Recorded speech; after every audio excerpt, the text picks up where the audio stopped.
Bonjour, si vous vous demandez comment faire pour choisir votre master en droit, dans quelle faculté aller, quels critères prendre en compte, la réputation du master, le métier que vous souhaitez faire, eh bien cette vidéo est faite pour vous. Bonjour à tous et bienvenue sur Droit Friendly. Aujourd'hui donc le thème, comme annoncé de cette vidéo, est comment bien choisir son master en droit. Au travers de cette vidéo, en effet, je vais vous donner 3 conseils pour bien choisir votre master en droit. Je pars tout simplement de mon point de vue en tant que juriste et docteur en droit pour vous aider à bien choisir votre master en droit. Alors surtout, n'hésitez pas à vous abonner, il suffit juste de cliquer, et également à laisser des commentaires ou des questions sur la vidéo ou tout autre sujet, puisque Droit Friendly est une chaîne qui est vraiment consacrée à l'aide aux étudiants en droit. Alors, c'est parti!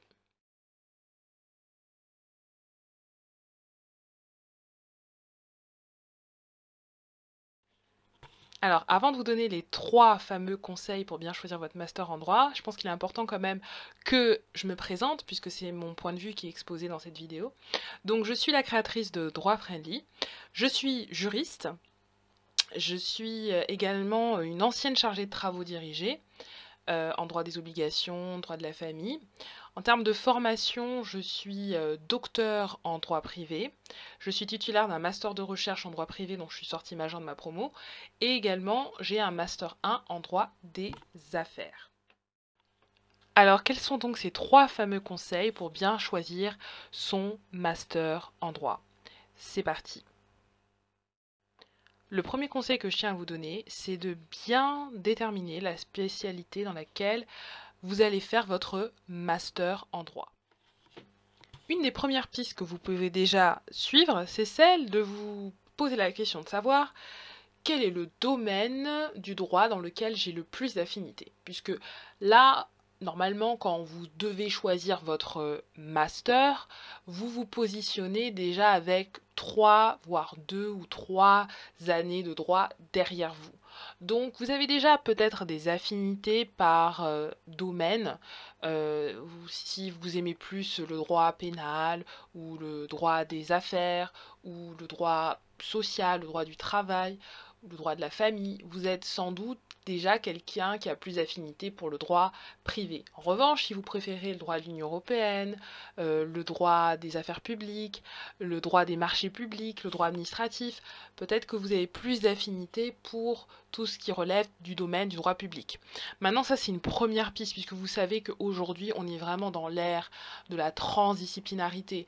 Je veux dire, par exemple, en matière de droit de l'Union européenne, vous pouvez y ajouter n'importe quelle matière de droit privé à côté et vous allez avoir une combinaison entre du droit privé et du droit public. Le droit des contrats européens, vous avez le droit des affaires aussi publiques qui existent. Donc finalement, ces dichotomies, c'est juste pour vous orienter en premier lieu. Mais ça peut, voilà, vous donner déjà une petite piste en fonction des affinités que vous avez. Ensuite, une fois que vous auriez fait un peu le tri, vous pouvez vous diriger vers des outils qui existent en ligne, comme celui que je fais défiler sous vos yeux, qui est en fait un classement de master. Donc une fois que vous avez repéré un peu le domaine de spécialité, vous pouvez regarder ces classements en fonction des domaines. Donc là ici c'est le droit des affaires, et ainsi jeter un coup d'œil dans finalement les programmes de ces masters pour voir vraiment quel est le contenu, ce qui vous attend en master. Alors, une deuxième piste que vous pouvez également suivre et qui est très peu donnée dans les universités de droit, c'est celle finalement d'aller sur les sites de recherche d'emploi. Alors en effet, en faisant cela, c'est quoi en fait l'intérêt? C'est de mesurer en fait l'adéquation de la formation que vous allez suivre en master avec les besoins du marché du travail. Donc ça, effectivement, c'est quelque chose qu'on vous conseille très peu, mais ça peut quand même vous aider, surtout dans l'optique de chercher un emploi après votre master. Donc très simplement, vous allez sur cette plateforme, donc il y en a plusieurs, là j'ai choisi une plateforme, vous tapez le terme donc tout simplement de juriste, vous allez voir différentes spécialités défiler hein, à côté, droit social, droit des marchés publics, juriste en propriété intellectuelle.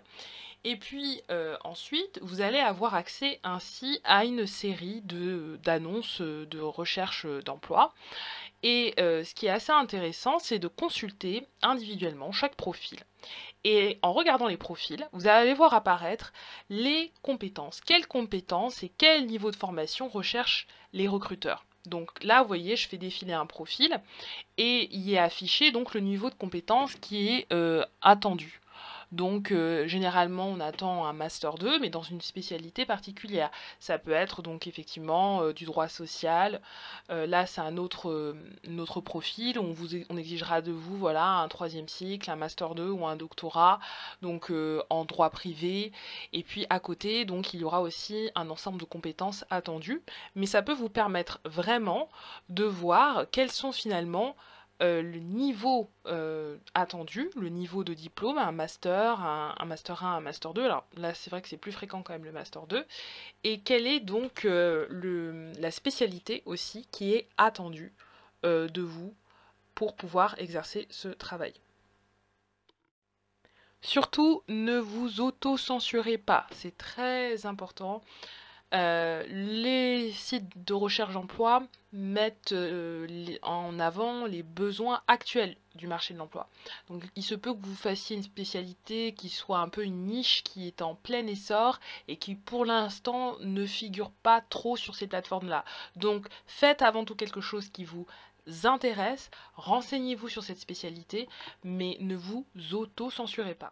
Alors le deuxième conseil que je peux vous donner, c'est de bien choisir la fac où vous effectuerez votre master en droit. Alors, c'est une très bonne chose hein, de vouloir aller à l'université et de changer de faculté, pourquoi pas après votre licence, pour bénéficier sans doute d'un nouveau cadre de vie, d'un environnement beaucoup plus dynamique et voilà, qui est vraiment agréable. Donc ça, on ne peut pas vous en vouloir, mais vous ne devez pas vous baser uniquement sur ça pour bien entendu choisir votre master en droit. Alors, une des choses sur lesquelles vous pouvez vous attarder, c'est notamment, et souvent ça revient souvent, hein, c'est la réputation de la fac, ou plutôt de la réputation du master. Alors, première chose à faire, c'est bien sûr d'aller regarder finalement les masters qui sont offerts qui sont proposés par les universités. Donc pour ce faire, vous pouvez aller donc sur des plateformes existantes. Vous avez notamment le portail universitaire du droit qui répertorie toutes les universités françaises. Donc ça vous permet vraiment de voir toute l'offre de facultés de droit qui existe en France. Maintenant, ce que je vous conseille, c'est vraiment de vous attarder sur la formation en elle-même plus que sur la réputation de la faculté ou même du master. Il faut savoir que souvent, voilà, les étudiants aiment bien opposer les grandes facs, justement, des très grandes facs, avec, entre guillemets, alors c'est pas péjoratif dans ma bouche, les facultés de province, en pensant que celles qui sont de province, eh bien, elles sont moins réputées, la qualité de formation n'y est pas forcément attachée, et ça, ce serait vraiment un tort de généraliser.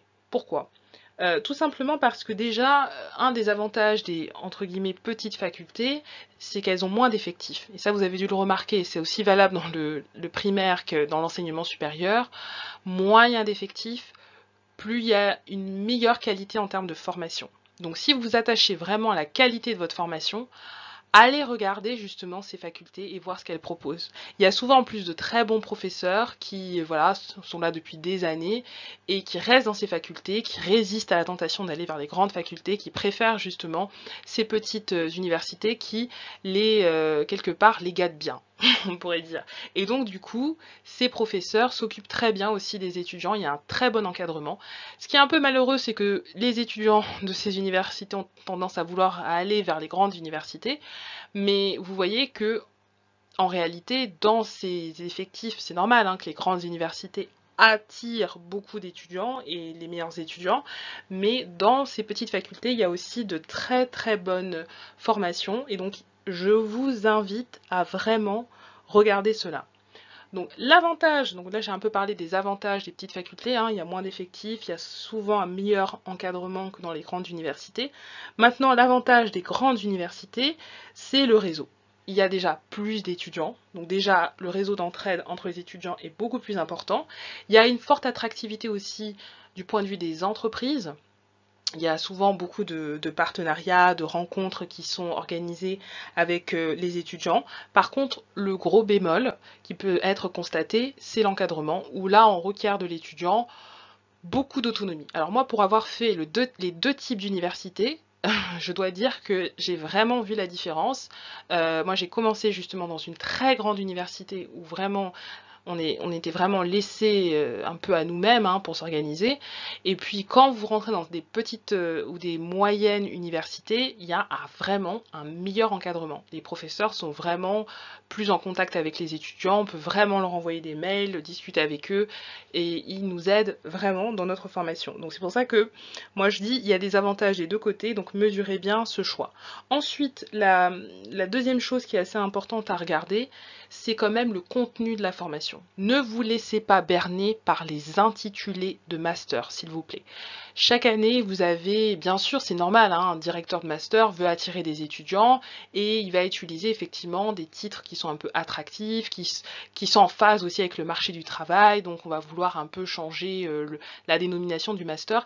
Et pourtant, ce sont des masters qui sont assez identiques. Donc, allez regarder les contenus des masters avant de faire vos choix. C'est très simple, vous avez sur le site de l'université, vous regardez le master, souvent les directeurs qui sont sérieux vous affichent le programme du master. Des fois, vous pouvez même demander par email à la responsable justement du master, responsable administratif, de vous envoyer voilà, un peu plus d'informations. Ça montre aussi votre intérêt pour le master et ça vous permet un peu de vous sortir un peu du lot.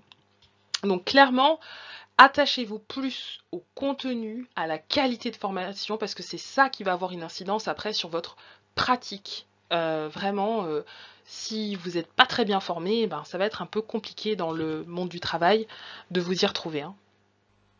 Alors pour pouvoir justement regarder le contenu des masters, n'hésitez pas à utiliser la plateforme Trouver un master qui vous permet justement de trouver assez facilement des masters dans plusieurs universités en fonction de la spécialité et donc de regarder finalement le contenu des programmes de ces masters, les conditions d'accès. Donc ne vous privez pas de ce site qui est vraiment assez simple d'accès également.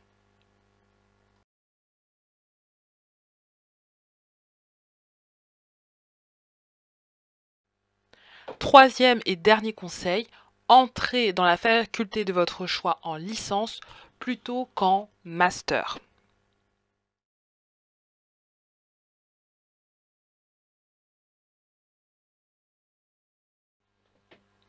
Alors pourquoi entrer en licence plutôt qu'en master? Tout simplement parce qu'il y a la sélection en master. Alors, entrer en licence dans la faculté que vous aurez choisie pour faire votre master en droit peut vous donner un tout petit avantage. Vous savez que la sélection se fait sur dossier et ou entretien. Donc on regarde, on examine effectivement vos notes, votre cursus, voilà, les matières que vous avez choisies et les notes que vous avez obtenues. Et puis on peut éventuellement, donc le directeur, la directrice de Master 2 peut éventuellement discuter avec l'étudiante pour savoir justement lors d'un entretien si son profil correspond au master. Maintenant, effectivement, le fait d'entrer dans l'université avant cette sélection peut vous donner un tout petit avantage, c'est celui de connaître le corps enseignant et donc quelque part d'être déjà là pour faire campagne, puisque on va pas se mentir, le fait d'être déjà là vous permet effectivement de connaître les professeurs et de connaître effectivement leurs attentes et quelque part effectivement ils vont peut-être aussi regarder avec plus d'attention le dossier d'étudiants qui viennent de l'université dans lesquels justement ils officient, ils donnent des notes et donc peut-être que si vous avez de très bonnes notes, notamment dans la matière du directeur de Master 2, il aura tendance effectivement à regarder avec beaucoup plus d'attention puisque ce sont ces critères finalement qu'il applique de sélection qui se retrouvent dans les notes. Donc ça peut vous donner un petit avantage parce que aussi les universités ont tendance à privilégier les étudiants qui sont dans l'université, il faut le reconnaître pour des raisons aussi géographiques tout simplement parce que ça peut être plus délicat comme dans le primaire ou le secondaire d'aller en dehors de cette université, ça a un coût, donc ils prennent ça aussi en considération dans la sélection. Maintenant, si un étudiant d'université extérieure est meilleur, il est meilleur et il sera pris dans l'université au détriment de l'étudiant de l'université. Donc ça peut vous donner un avantage, mais soyons réalistes, il vous faut toujours avoir quand même le meilleur dossier possible. D'accord? S'agissant de cette fameuse sélection, effectivement, maintenant, elle n'a plus lieu en Master 2, de façon générale, mais plutôt en Master 1, puisqu'il y a eu une réforme en 2016 qui a été actée par le gouvernement, imposant, enjoignant les universités à justement faire de cette sélection une sélection non plus en Master 2, mais une sélection en Master 1. Cette réforme a été critiquée et le gouvernement a consenti à une petite période de transition pour permettre aux universités de s'adapter, sauf que apparemment cette période n'a pas été respectée et il a été entendu que les universités devraient donc justement mettre en place cette sélection dès la rentrée 2020. Sauf que certaines universités ne sont pas prêtes, elles attendaient justement la fin de cette période de transition pour pouvoir organiser justement la sélection Master 2. C'est pour ça que vous allez voir même sur le site Trouver un Master qu'il y a des masters qui conditionnent encore la sélection au Master 2, donc à l'obtention du Master 1, et non pas dès la licence. Donc j'avoue que c'est un peu confus, mais en tout cas, il faut vraiment rester donc orienté vers votre objectif qui est celui d'effectuer le meilleur Master 2 pour vous permettre bien, d'entrer plus sereinement sur le marché du travail ou faire ce que vous avez envie de faire, ce qui vous intéresse. Donc ne vous laissez pas désorienter par tout. Voilà, pour cette petite vidéo, ces 3 conseils pour bien choisir votre master. J'espère que cela vous aidera en cette période. Et n'hésitez pas à laisser des commentaires, à poser des questions et abonnez-vous à la chaîne. Soutenez Droit Friendly. Voilà, je vous dis à très bientôt.